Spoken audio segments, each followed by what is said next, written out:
제 마이크에 에코가 좀 들어가 있는 것 같은데 에코를 좀 줄여주시겠어요? 네, 네. 볼륨만 조금 올려주시면 도움이 될 것 같습니다. 네. 자, 2월달이 시작됐습니다.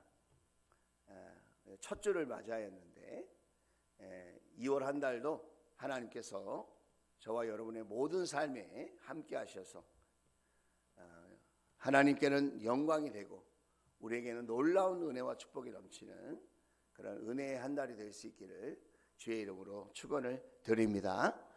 예수 안에서 좋은 일이 있을지어다. 우리는 날마다 하나님을 기대하며 삽니다.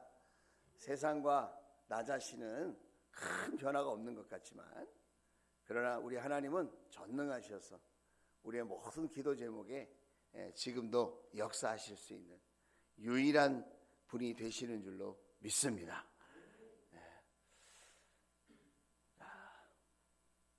우리가 묵상하는데 이제 신명기가 이번 주로 끝났어요. 어제 토요일. 이제 주일은 시편 말씀이 있고 월요일부터는 마가복음인 것 같아요. 마가복음이 이제 시작되는 것 같습니다. 신명기 말씀을 새벽에 이렇게 쭉 나누고 묵상하다가 제 마음속에 이 신명기 14장 말씀을 한번 같이 좀 나눴으면 좋겠다. 이런 마음의 감동을 하나님이 주셨습니다. 그래서 오늘 이 신명기 14장에 있는 말씀을 근거로 해서 특별히 오늘 22절에서 29절 말씀을 근거로 해서 모든 일에 복 주시려는 하나님, 모든 일에 복 주시려는 하나님, 이런 제목으로 함께 은혜를 나누고자 합니다. 오늘 말씀대로 저와 여러분에게 복 주시려고 하는 그 하나님을 우리가 만나고 경험하는 그런 한 주간, 그런 우리 2월 달이 될 수 있기를 주의 이름으로 축복합니다. 자, 우리가 신앙생활 할 때 제일 중요한 게 예배예요. 예배. 하나님은 우리의 예배를 받으시기를 원하십니다. 그래서 저와 여러분을 세상에서 특별히 구별하여 거룩한 백성, 성민 삼아 주셨습니다. 신명기 14장 2절에 보면 그렇게 시작하거든요. 너희를 애굽 땅에서 구별하여 내가 택하여 하나님 자녀 삼았다. 너희들은 거룩한 백성이다. 존귀한 자다. 그렇게 말씀하고 있습니다. 여러분이 똑같이 세상에 어울려 사는 것 같지만 저와 여러분을 하나님이 특별히 택하여 불러주시고 거룩한 하나님 나라의 백성으로 존귀한 자로 저와 여러분을 부르신 줄로 믿습니다.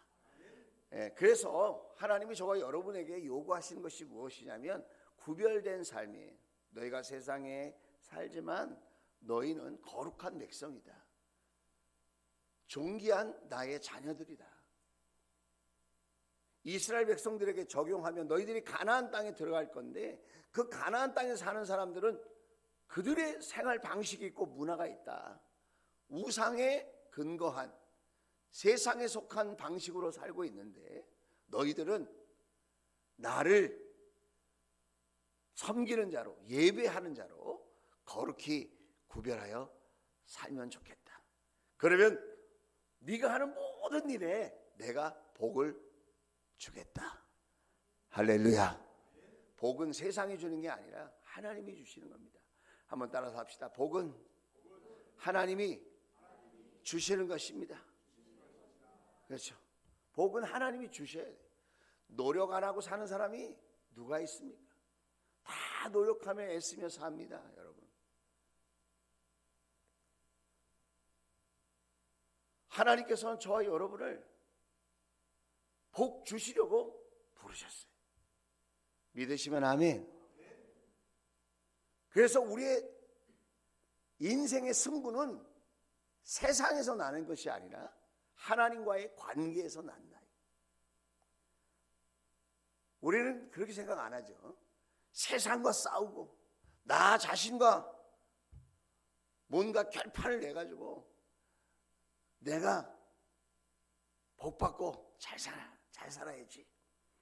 다 세상이 그렇게 가르칩니다. 그런데 우선순위가 틀렸습니다. 내가 열심히 성실하게 최선을 다해서 사는 것은 잘하는 건데 먼저 뭐가 잘 돼야 돼요? 사랑하는 자여 내 영혼이 잘된 같이 내가 범사에 잘되고 강건하기를 내가 간구하노라. 할렐루야. 먼저 하나님과의 관계가 잘 돼야 여러분 모든 범사에 관계가 좋아지고 그리고 나 자신과의 관계도 건강하게 되어진다. 그러니까 축복에도 여러분 우선순위가 있고 단계가 있다는 거예요. 그런 의미에서 하나님께서 저와 여러분에게 정말 바른 예배를 원하시는데 그 예배는 나의 마음가짐에서 내 안에 있는 하나님을 향한 중심에서 시작된다 이거예요. 여러분 우리가 몸은 이 자리에 와 있지만 마음도 와 있어야 돼요. 몸이 이 자리에 있지만 우리의 중심도 하나님을 향하고 있어야 돼요. 여러분 그걸 우리가 놓치면 안 됩니다. 그래서 이 예배 요소에는 찬양이 있고 기도가 있고 말씀이 있고 그 다음에 헌금이 있는 거예요. 그런 요소들이 하나님 중심으로 잘 준비될 때 우리는 영과 진리의 예배를 드릴 수 있게 되어지게 되는 것이고 하나님은 그렇게 중심으로 예배하는 자를 찾으시는 줄로 믿습니다. 근데 우리가 다른 거는 좀 괜찮은데 늘 우리가 살면서 부담스럽게 생각되는 게 있는데 그것이 물질의 문제라는 거예요. 물질의 문제, 경제의 문제. 많은 기도 제목 가운데 하나님 도와주세요. 해결해 주세요. 그게 물질과 관계되고 경제적인 것과 관계된 기도 제목이 참 많이 있습니다. 그래서 우리가 복을 받을 때에 정말 이 물질 문제를 해결해야 하고 또 하나님 앞에 예배할 때에도 내가 왜 이렇게 하나님 앞에 예배를 드리고 있는지에 대해서 정말 생각을 우리가 바르게 해야 될 필요가 있다는 것입니다. 여러분 주위에 나는 돈에 여유가 있어 이런 사람 만나본 적 있으십니까? 보통 사람들은 다 부족하다 그래요. 다 부족하다, 모자르다 그래요. 사고 싶은 것, 쓰고 싶은 것 많은데 넉넉하지 못해 안타깝고 다른 사람과 비교해보면 나는 늘 연약한 것 같은 거예요. 나만 뒤처지는 것 같은 거예요. 그래서 늘 부족하다고 생각을 해요. 그리고 우리의 염려와 근심 중에 대부분이 이런 경제적인 것과 관련되어 있습니다. 그래서 염려하고 근심하는 끝에 뭐가 상승하냐면 하나님을 의지하는 마음이 상승해야 되는데 돈에 대한 열망이 상승해.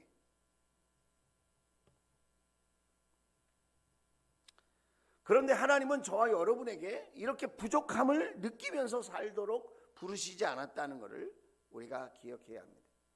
창세기 1장 28절에 보면 하나님께서 처음 사람에게 복을 베푸시면서 이렇게 말씀하셨어요. 생육하고 번성하고 땅에 충만하라. 땅을 정복하라. 다시 말하면 하나님은 복을 베푸시면서 이 세상에 살면서 행복한 경영자로 살도록 만드셨다는 거예요. 부르셨다는 거예요. 저와 여러분 믿을 수 있기를 주의 이름으로 축복합니다.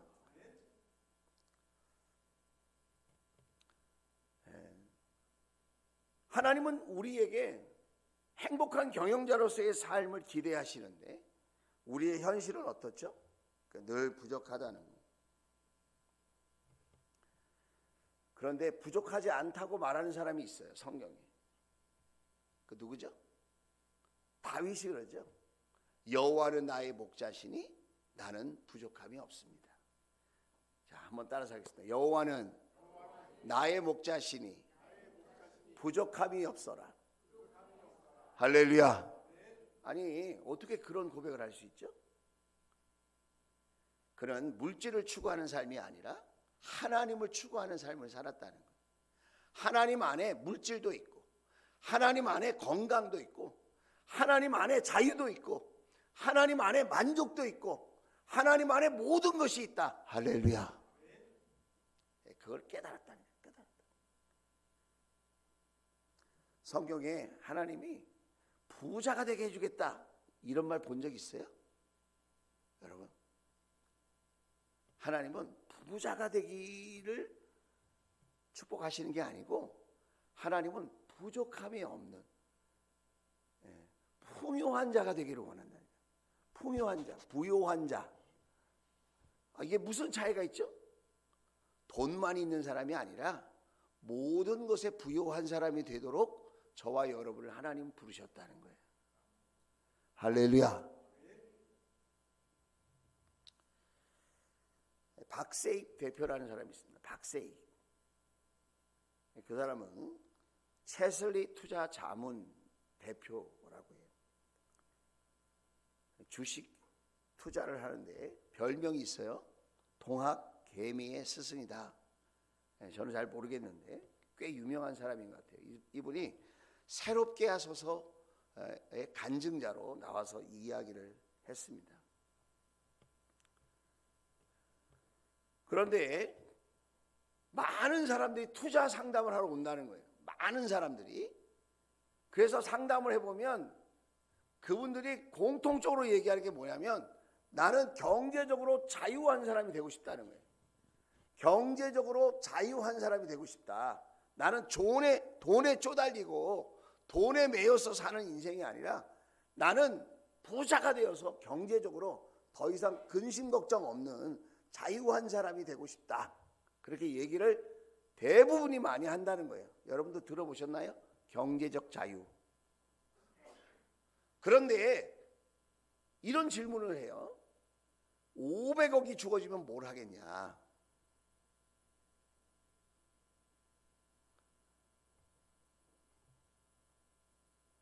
500억이 있으면 뭘 하시겠어요? 너무 거룩하게 얘기할 것 같아서 이 자리에서 물어보지 못할 것 같은데 우리의 본심은 500억이 있으면 뭐 하겠냐? 내일부터 교회 안 나오는 거죠. 그 500억 갖고 세계 일주하는 거죠. 그 500억 갖고 자기 마음대로 쓰고 자기 시간 누리고 싶은 거예요. 그러니까 돈이 많아가지고 사람들이 대부분 원하는 것이 시간이라니까. 시간. 내 마음대로 시간을 쓰고 싶은 거예요. 내 마음대로 시간을 쓰면서 즐기고 싶은 거예요. 핵심이 시간이라는 거예요. 그런데 여러분 보세요. 성경에 시간의 주인이 누구라고 그러죠? 하나님이다. 하나님. 돈에 나의 시간이 달려있는 게 아니고 하나님께 나의 시간이 달려있다는 거예요. 그래서 투자를 받으러 오는 많은 사람들에게 경제적인 자유를 원하지 말고 영적인 자유를 원해라. 경제적인 충만만 원하지 말고 부요만 원하지 말고 영적인 부요를 구하는 사람이 되십시오. 그렇게 상담을 해준다는 거예요. 인생에는 세 가지 금이 있다고 그러죠. 세 가지 금. 첫째가 황금, 둘째가 소금, 세 번째가 지금. 오늘 이 지금의 삶이 중요하다는 거예요. 우리는 지금의 삶이 하나님 안에서 얼마나 소중한 것인지를 잊어버린 채 돈을 찾아 헤매인다는 거예요. 그러니까 늘 부족한 거예요. 오늘 본문은 22절에 이렇게 말하고 있어요. 신명기 14장 22절. 당신들은 해마다 밭에서 거둔 소출의 11조를 드려야 합니다. 아니 늘 부족한데 무슨 11조까지 드리라고 그러지? 하나님 해도 너무하시네. 우리가 그렇게 생각할 수 있습니다. 우리 가운데는 여러 가지 이유와 사정이 있습니다. 부족한데 왜 내 돈을 내놓으라고 하냐? 그것도 10분의 1을. 시간에 쫓기고 물질에 치이는 삶을 살고 있는 우리 인생들에게 하나님이 왜 이런 것을 원하시는가? 여러분 가나안 땅에 들어가 보면 농경문화예요. 농경문화. 그렇기 때문에 오늘 22절에 이렇게 얘기하고 있는 거예요. 해마다 밭에서라고 말하고 있는 거예요. 그러니까 해마다 소득이 1년에 한 번 있는 거예요. 그러니까 해마다 한 번 소출의 11조를 드리라는 거예요. 지금은 경제 상황이 달라졌죠. 우리는 달마다 월급이 들어와. 그렇죠? 그러니까 우리는 매달 10의 1조를 해야 하는 거예요. 그런데 어떻게 하라고 그래요? 밭에서 거둔 소출에, 그러니까 수입의 10의 1조를 드리라는 거예요. 수입의 10의 1조를 드리라는 거예요. 올해는 많던 적도 내 거야, 내가 번 거야, 그럼 내 마음대로 쓰고 싶은 마음이 많죠. 그런데 하나님은 뭐라 그러죠? 광야 40년 동안 만나와 메추라기를 먹이셔서 낮에는 구름 기둥, 밤에는 불 기둥으로 인도하시고 돌보신 분이 하나님이라는 거예요. 너희의 생명의 돌봄이 주관자가 나다. 너희가 가나안 땅에 들어가서 농사를 짓지만 그 농사를 지키고 돌보고 보호하고 너희들의 생명을 다스리는 사람이 나다. 내가 너희의 주인이다. 그 얘기를 하시는 거예요. 그래서 우리가 하나님의 백성이기 때문에 구별된 삶을 살아야 된다고 말씀하셨는데, 14장 말씀을 보면 장래 문화를 구별해라. 그리고 먹고 마시는 것을 구별해라. 그래가지고 땅의 짐승, 하늘의 새, 바다의 물고기 이런 것도 다 구별해서 먹으라고 말씀하십니다. 그리고 또 하나 말씀하시는 게 뭐예요? 돈을 구별하라는 거예요. 돈을, 물질을 구별해서 쓰라는 거예요. 가나안 땅에서 바알과 아세라 신을 섬기는 이유가 뭐예요? 자기 자신의 번영과 성공이야. 하나님은 저와 여러분이 번영하고 성공한 삶을 살기를 원하시지만 하나님을 잃어버리고 세상만 바라보면서 세상 방법으로 번영하고 성공하는 것을 위험하게 생각하신다 이 말이에요. 왜냐하면 거기에는 참된 행복이 없기 때문에, 진정한 부요가 없기 때문에. 여러분, 복을 받으려면 하늘과 땅의 복을 받아야 될 줄로 믿습니다. 영과 혼과 육의 복을 골고루 받아야 될 줄로 믿습니다. 땅의 것만 받으면 안 된다는 거예요. 그래서 여러분 아시잖아요. 갑자기 돈이 많아지는 사람들이 행복하게 사는 경우가 거의 없다. 80%, 90%에 해당하는 사람이 로또를 당첨되고 불행하게 된다는 거, 여러분 기사를 통해서 읽어보셨죠? 돈은 진정한 부요함과 행복의 길이 아니다. 일부는 될 수 있어도 전부는 아니라는 것을 우리가 꼭 기억해야 됩니다. 그래서 여러분, 우리는 늘 경제 논리로 생각을 합니다. 그러나 경제 논리로 생각하지 말고 은혜의 논리로 생각할 수 있게 되기를 주의 이름으로 축원을 드립니다. 자, 그러면 왜 그러면 11조를 드리라고 하시나? 이게 은혜의 논리라고 하면 무슨 하나님의 특별한 마음이 있으신가? 있죠. 여러분, 11조에서는 하나님의 마음이 담겨져 있어요. 11조에는 하나님의 마음이 담겨져 있어요. 그게 첫째가 뭐냐면 생명을 공급하시는 하나님께 감사하는 신앙을 가지라는 거예요. 그래서 어느 목사님이 이렇게 얘기하시는데 제 마음에 와닿았어요. 그게 뭐냐면 11조는 생명의 주인 되신 하나님을 기억하게 하는 보조장치다. 11조를 드리면서 시간과 물질의 주인이 하나님이십니다. 나를 하나님 자녀가 되게 하고 나를 하나님 나라의 백성이 되게 하고 내 영혼을 구원하고 나의 삶을 주관하시는 분이 하나님이십니다. 나의 생명은 하나님께 있습니다. 이거를 기억하고 고백하는 시간이 11조를 드리는 시간이라는 거예요. 참 아까워요, 여러분. 참 마음이 갈등이 생길 때가 많아요. 이번 달만 건너뛰면 안 될까? 조금 줄이면 안 될까? 나중에 하면 안 될까? 여러분, 얼마나 많은 갈등이 있습니까? 이게 금액이 적을 때는 갈등이 별로 없어요. 그런데 금액이 조금씩 늘어나면 내 마음대로 정해. 내 마음대로. 소득의 10의 1을 드리는 게 아니라 나는 요만큼만 할 거야. 그럼 누가 주인이죠 지금? 갑자기? 자기가 주인이죠. 자기 멋대로 하는 거죠. 소득이 늘어나면 11조가 늘어나요. 왜 그러죠? 하나님께서 계속 공급해 주시니까. 내 실력이 아닙니다. 하나님의 은혜입니다. 여러분 믿음으로 고백할 수 있기를 주의 이름으로 축원을 드립니다. 여러분 구약에 있는 말씀은 뭐 말할 것도 없는데 예수님은 그럼 뭐라고 말씀하셨냐? 소홀히 하지 말아라. 마태복음 23장 23절에 그렇게 말씀하셨다는 거예요. 파란색 읽을게요. 너희는 박하와 회양과 근처의 11조를 드리면서, 이 말은 뭐예요? 허브 종류의 식물이에요. 식물을 가꾸었어요. 그 식물을 가꾼 것에 대한 11조를 하나님께 드린다고 해요. 얼마나 참 철저하게 드리는 겁니까? 그런데 예수님이 또 말씀하십니다. 정의와 자비와 신의와 같은 율법의 더 중요한 요소들을 또 버리지 말라는 거예요. 그거 버리지 마라. 그것들도 소홀히 하지 않아야 했지만 이것들도 마땅히 행해야 한다. 둘 다 소홀히 하면 안 된다는 거예요. 너희의 마음이 정의롭고 너희의 마음이 사랑이 넘치고 너희의 마음이 약속을 잘 지키는 그런 마음으로 준비될 뿐만 아니라 인간관계, 세상 속에서 하나님을 향한 11조도 마땅히 소홀히 하지 말고 잘해야 된다. 예수님이 그렇게 말씀하셨다는 거예요. 여러분, 하나님은 우리의 생명의 주관자이신 것을 믿을 수 있기를 주의 이름으로 축원을 드립니다. 두 번째는 하나님의 어떤 마음이 담겨져 있느냐? 그것은 레위 사람들과 연약한 이웃들을 위한 배려라는 거예요. 여러분, 제사장과 레위 사람은 땅을 기업으로 받지 못했습니다. 농사 지을 수가 없었습니다. 늘 24시간 성전에서 하나님과 하나님의 백성들을 위해서 예배하고 기도하고 축복하고 하는 일들을 했습니다. 그래서 오늘 29절에도 보면 이렇게 말씀하고 있죠. 오늘 29절에 보면 레위 사람이나 떠돌이나 고아나 과부들이 와서 배불리 먹게 하십시오. 레위 사람들을 잊지 말라는 거예요. 너희가 소득이 있을 때. 그리고 또 누구를 잊지 말라는 거예요? 방황하는 사람들, 고아나 과부들, 사회적인 약자들, 이웃들, 불행한 사람들, 힘이 없는 사람들을 돌보라. 여러분, 11절은 그렇게 쓰이는 거라는 거예요.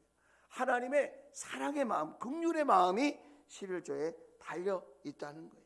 그래서 여러분, 교회가 여러분의 11조를 하나님께 드리면 하나님이 영광 받으시고 하나님이 그것을 기쁘게 여기실 뿐만 아니라 그것을 통하여 성전을 돌보고 또 헌신된 레위 사람들을 공개하고 또 이웃들을 섬기는 일에 쓰인다는 거예요. 오늘 교회도 그런 역할을 한다는 사실을 여러분 기억할 수 있기를 주의 이름으로 축원을 드립니다. 그리고 또 기억해야 될 것이 무엇이냐? 하나님의 마음이 담겨져 있는데 26절이에요. 26절. 자, 14장 26절. 그 돈으로 마음에 드는 것을 사십시오. 소든지 양이든지 포도주든지 독한 술이든지 어떤 것이든지 먹고 마시는 것을 사서 주 당신들의 하나님 앞에 당신들과 당신들의 온 가족이 함께 먹으면서 즐거워하십시오. 여기 보니까 어떤 사람이 마음에 와닿는 구절이 있대요. 그게 독한 술, 포도주. 야, 그거 먹고 싶은 거 사서 먹으라고 하나님 그러셨다고. 거기에 관심을 갖지 말고 밑에 두 줄에 관심을 가지세요. 그게 뭐예요? 하나님 앞에서 당신들과 당신들의 온 가족이 함께 먹으면서 즐거워하라는 거예요. 뭘 드리면서? 11조를 드리면서. 우리는 11조를 드리면 내게 빠져나간다, 손해본다, 그냥 바친다 이렇게 생각해요. 그게 아니라 11조는 우리 가족을 즐겁게 하고 행복하게 하는 거다 이거예요. 믿으시면 아멘. 내가 하나님께 드리면 사라지는 게 아니라 그것이 다 우리에게 은혜와 축복과 즐거움으로 주어지는 것이다. 유명한 말이 있죠. 11조 아껴서 부자 된 사람이 없고 행복해지는 사람이 없다. 하나님의 말씀대로 순종하려고 할 때 여러분 하나님께는 영광이에요. 우리에게도 여러분 큰 기쁨과 즐거움이 되는 줄로 믿습니다. 그래서 어떤 분 가운데 이건 구약에서만 했던 거야. 뭐 이렇게 얘기하기도 하고 유튜브 보면 뭐 11조를 안 해도 된다 뭐 이렇게 여러 가지 관심을 끌려고 이상한 말을 많이 거기다 해놨는데 여러분 성경은 하라고 얘기합니다. 근데 단 중요한 거는 이건 구원의 문제가 아니라 신앙의 성숙의 문제다. 11조 안 하면 지옥 갑니까? 그런 거 아니에요. 안 하셔도 돼요. 내가 구원의 은혜가 없고 내가 하나님이 믿어지지 않는 사람은 11조를 안 하셔도 돼요. 그러나 내가 정말 구원받았어요. 하나님의 자녀야 돼요. 그리고 하나님이 나의 삶을 돌보시고 인도하시는 것을 믿고 기대한다면 여러분 하나님 말씀대로 순종해 보는 것이 좋겠다. 그래서 이거를 경제적인 논리로 접근하지 말고 고린도전서 13장 3절에 보면 이렇게 말하고 있어요. 내가 내 모든 소유를 나누어 줄지라도, 여기 11조도 들어가고 헌금 생활도 들어가는 거예요. 내가 내 모든 소유를 나누어 줄지라도, 내가 자랑 삼아 내 몸을 넘겨줄지라도, 뭐가 없으면? 사랑이 없으면 내게 아무런 이로움이 없습니다. 여러분, 십계명에는 하나님의 두 가지 마음이 담겨져 있죠. 그게 뭐죠? 하나님 사랑, 이웃 사랑. 마찬가지로 여러분 11조에도 두 가지 마음이 담겨져 있어요. 크게 두 가지. 그게 뭐예요? 하나님 사랑, 이웃 사랑. 이게 여러분 정신이 10계명에도 담겨져 있고 11조에도 담겨져 있다는 거예요. 초대교회에는 구약 같은 헌금 제도가 없었습니다. 그러나 여러분 사도 바울도 이렇게 얘기하고 있어요. 고린도후서 9장에 보면 6절 8절에 이렇게 얘기하고 있어요.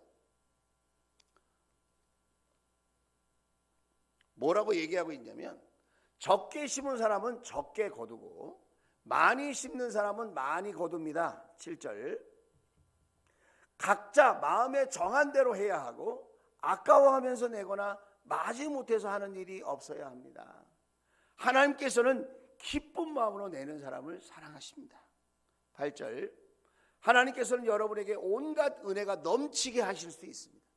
하나님은 돈이 필요해서 달라는 게 아니에요. 하나님은 저와 여러분의 마음, 사랑을 원한다는 거예요. 그러므로 여러분은 모든 일에 언제나 쓸 것을 넉넉하게 가지게 되어서 온갖 선한 일을 얼마든지 할 수 있습니다. 이렇게 될 수 있기를 주의 이름으로 축원을 드립니다.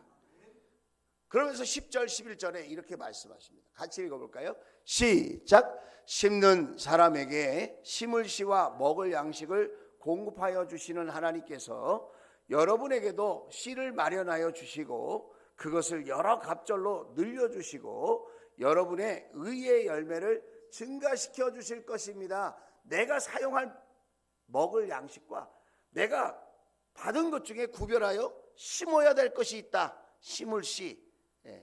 그게 11조라는 11절에 보면 또 같이 읽겠습니다. 자, 시작. 하나님께서 여러분을 모든 일에 부요하게 하심으로 여러분이 후하게 헌금을 하게 될 것입니다. 우리가 여러분의 헌금을 전달하면 많은 사람이 하나님께 감사를 드리게 될 것입니다. 헌금은 다른 사람이 했는데 그 헌금이 사용될 때 많은 사람들이 하나님이 역사하셨네, 하나님이 공급하셨네, 하나님이 베풀어 주셨네, 이렇게 하나님께 찬양과 감사를 드리게 되어진다는 거예요. 우리 교회에는 까마귀 헌금이라는 게 있습니다. 가끔 무명으로 이렇게 청년들을 돕고 우리 교회 학교를 돕는 분이 계십니다. 뿐만 아니라 우리 교회를 위해서도 제가 그런 것을 잘 말씀하지 않지만 이렇게 배후에서 정말 이렇게 기도하시다가 그렇게 또 하나님 앞에 감사를 표현하시는 분들이 계십니다. 그런데 놀라운 것은 그분에게도 은혜와 축복이 되겠지만 그것을 사용할 때 그것을 받는 분들이 정말 하나님 앞에 큰 감사와 영광을 돌리게 되어지고 일평생 살면서 정말 하나님의 살아계심을 간증하는 그런 강한 믿음의 사람으로 세워지는 것을 보게 되어집니다. 저는 2024년도에 기도 제목 중에 하나가 우리 사랑하는 주원 가족들의 모든 환경이 열리는 거예요. 풀리게 되기를 바랍니다. 풀릴지어다. 경제적인 것이 풀릴지어다. 열릴지어다. 영적인 것도 여러분 어둠에 묶여 있으면 풀려야 될 줄로 믿습니다. 그래서 여러분 우리가 신앙생활하고 예배를 할 때에 경제적인 원리로 예배를 하는 게 아니라 은혜의 원리로 예배하고 물질에 대한 계산법으로 여러분 신앙생활을 하는 것이 아니라 하나님에 대한 사랑의 계산법으로 여러분 나아갈 수 있게 되기를 주의 이름으로 축원을 드립니다. 오늘 말씀 맨 마지막 말씀입니다.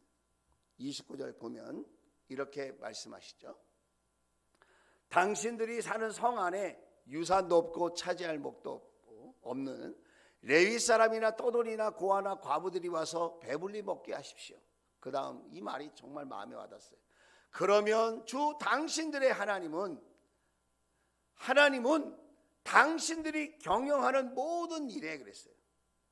하나님은 저와 여러분이 행복한 경영자로 사는 걸 원하신다 그랬죠. 당신들이 경영하는 모든 일에, 이걸 개역개정에는 당신들이 손으로 하는 모든 일에 이렇게 표현하고 있어요.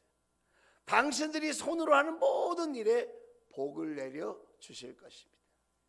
여러분, 하나님께 드리면 하나님 것이 돼요. 내 몸을 하나님께 드리면 내 것이 아니라 하나님 것이 되고요. 내 시간을 하나님께 드리면 그 시간도 하나님께 되고요. 내 물질도 하나님께 드리면 그 물질도 하나님 것이 되어서 누가 지키고 보호해 주세요? 하나님이 지키고 보호해 주시고 하나님의 소유가 되어서 하나님께서 잘 관리해 주시고 넘치는 복으로 되갚아 주실 줄로 믿습니다. 우리 하나님은 어떤 하나님이시죠? 모든 일에 복을 내려주시는 하나님, 모든 일에 복을 주시기를 원하시는 하나님, 이 하나님을 경험하고 만나고 이번 설 명절에도 여러분 앞으로 남은 인생 속에서도 복을 주시기를 원하시는 그 하나님과 동행하는 저와 여러분 될 수 있기를 주의 이름으로 축복합니다. 기도하겠습니다.